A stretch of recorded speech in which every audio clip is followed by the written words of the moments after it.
ఇంత కేటాయించండి, ఈడ ఈ కరువు జిల్లా ఉంది అని అడిగేవాడే లేడు. అటు సమైక్య ప్రభుత్వం చేసిన ద్రోహం. బచావత్ ఏం చేసిండు? మాకు చూడబుద్ధి అయితే లేదు, ఇది మా అంతల మేమే సూమోటో ఈ సమైక్య ప్రభుత్వం ప్రతిపాదించకపోయినా ఒక 17 టీఎంసీ జూరాల ప్రాజెక్టు మంజూరు చేస్తున్నాము. అయితే సాంకేతిక కారణాలు మరొకటో చూపెట్టి ఈ జూరాల ప్రాజెక్ట్ ఇక్కడి నుంచి ఎత్తగొట్టద్దు, వేరే కాడ కట్టద్దు, ఇక్కడ మాత్రమే కట్టి తీరాలి, దానికే అలాట్ చేస్తున్నాం అని చెప్పి ఒక కండిషన్ పెట్టిండు. ఇది ట్రిబ్యునల్. అతను ఒక న్యాయమూర్తిగా పనిచేసిన వ్యక్తి కాబట్టి చూడబుద్ధి కాక ఆ బాధ భరించలేక ఈ కామెంట్ కూడా రికార్డ్ చేసిండు. ప్లస్ ఆ 17 టీఎంసీ జూరాల ప్రాజెక్టుకు కేటాయించిండు. విషాదం అంటే అది ఎప్పుడో 74 నుంచి 78 దాకా జరిగింది కథ. అతను కేటాయిస్తే దాన్ని ముట్టినోళ్ళు లేడు, పట్టుకునోళ్ళు లేడు, తీసినోళ్ళు లేడు. అంజయ్య గారు ముఖ్యమంత్రి అయినాక ఒక ఏడాది తర్వాతనేమో అప్పుడు అంజయ్య గారు దానికి ఫౌండేషన్ స్టోన్ వేసారు. ఫౌండేషన్ స్టోన్ వేస్తే ఇక అది మెల్లగా తెలంగాణ ప్రాజెక్ట్ కాదు.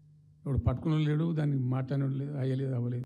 ఒక అనాథలాగా ఆ బ్యారేజ్ వరకు కట్టేసారు. దానికి కాలువలు లేవు, నీళ్ళు రావు, పొలాలు పారాయి, నది నీళ్ళు వస్తుంటాయి, గేట్ల ద్వారా పోతుంటాయి. ఎప్పటి వరకు ఈ తతంగం 2001లో గులాబీ జెండా ఎగిరేదాకా ఇదే తతంగం. ఇంకా విషాదం ఏంటంటే అప్పుడు ముఖ్యమంత్రి ఉన్న చంద్రబాబు నాయుడు ఆయన మహబూబ్నగర్ జిల్లాను దత్తత తీసుకున్నాడు. ఆయన దత్తతలో ఉండే నేను అడాప్ట్ చేసుకుంటున్నా ఈ కరువు జిల్లా, దీన్ని అది చేస్తా, ఇది చేస్తా, పొడి చేస్తా అని మాటలు చెప్పి ఇష్టం వచ్చినన్ని పునాదులు వేసిండు. కల్వకుర్తి, మన్ను, మశాన్ రకరకాల పునాదులు వేసుకుంటూ ఉద్యమ సందర్భంగా నేను చేసే ఉపన్యాసాలలో నేను మాట్లాడేది ఈ పునాదిరాలన్నీ ఎందుకు మనకు పట్క ఏడుస్తానికా, చూస్తానికా, ఏం లాభము, ఈ రాళ్ళని కృష్ణానదిలో అడ్డమేస్తూ చెక్కడమని అయితే భయ అనేది నేను నవ్వేది, జనం సప్పట్లు కొట్టేది సభలలో నేను చెప్తుంటే. ఒక్క డ్రాప్ వాటర్ కూడా పొలాలు పారడానికి రాలేదు. తత్ఫలితమైంది net result. What was the net result? Palamuru జిల్లాలో ప్రతి తాలూకా కేంద్రం అంటే ప్రతి నియోజకవర్గ కేంద్రం నుంచి వలసలు పోవడానికి ప్రజలు ప్రతి బొంబాయి నుంచి bus, Narayanpet Bombay bus, Wanaparthy Bombay bus, ఇంచుమించు అన్ని తాలూకాల నుంచి బొంబాయికి డైరెక్ట్గా బస్సు. ఏం చేస్తారు? ప్రజలు పొట్ట చేత పట్టుకొని వలస పోవాలి, బతకపోవడు తప్ప ఇంకో గతి లేదు. జిల్లాకు జిల్లా మొత్తం 100% కృష్ణా బేసిన్లో ఉంటుంది.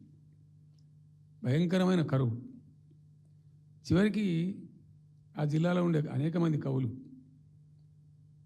అనేక పాటలు రాశారు. ఆ గోరెటి వెంకన్న గారు అయితే పల్లెలో పల్లెర్లు మొలిసే పాలమూరులోన అని చెప్పి పాట రాసి పాడిండు. ఆ పాట బాగా పాపులర్ సాంగ్ కూడా, తెలంగాణ ఉద్యమం పొడుగుతో కూడా భయంకరంగా మోగినటువంటి సాంగ్. సో అట్లా జరుగుతూ ఉంది. మేము ఏడుస్తా పోయినాం, చూస్తా పోయినాం. అవి ఉన్న రెండే ప్రాజెక్టులు.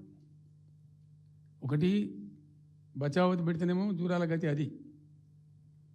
అప్పుడు చంద్రబాబు నాయుడు గారి స్లోగన్ సమైక్య రాష్ట్రంలోనే సమగ్ర అభివృద్ధి. నేను ప్రథమ మహాసభకు పాలమూరు జిల్లాకు పోయినా, మహబూబ్నగర్ టౌన్లో పెట్టాం. పెద్ద భారీ మీటింగ్ జరిగింది. దాదాపు 70,000 మంది వచ్చారు. ఆ మీటింగ్లో నాకు బాగా కోపం వచ్చి, ఏమయ్యా చంద్రబాబు నాయుడు, అప్పటికి ఏంటంటే కర్ణాటకకి కొంత ముంపు ప్రాంతం ఏమిటి జూరాల ప్రాజెక్టులో ఏంటంటే కొద్ది ముంపు ప్రాంతం కర్ణాటక రాష్ట్రంలో ఉంటుంది. ఒక 13 కోట్ల రూపాయల వరకు కాంపెన్సేషన్ కట్టాల్సి ఉంది. కట్టడు, ₹1 కట్టడు. ఏమయ్యా చంద్రబాబు నాయుడు గారు, నువ్వు దత్తత తీసుకున్నావు, కథ తీసుకున్నావు, డైలాగులు చెప్తున్నావు, ఇక్కడ చచ్చిపోతాను జనము, బొంబాయికి వలసలు పోతుండ్రు. ఇటువంటి పరిస్థితులలో కూడా కర్ణాటకకు డబ్బులు కట్టడానికి డబ్బులు లేవా? ఇదేనా సమైక్య రాష్ట్రంలో సమగ్ర అభివృద్ధి అంటే? బట్టిగా బ్యారేజ్ ఆ గోడలకు కట్టిన విడిచిపెట్టేది చూసి తమాషా పడన్నా అని చాలా తీవ్రమైన విమర్శలు చేసింది.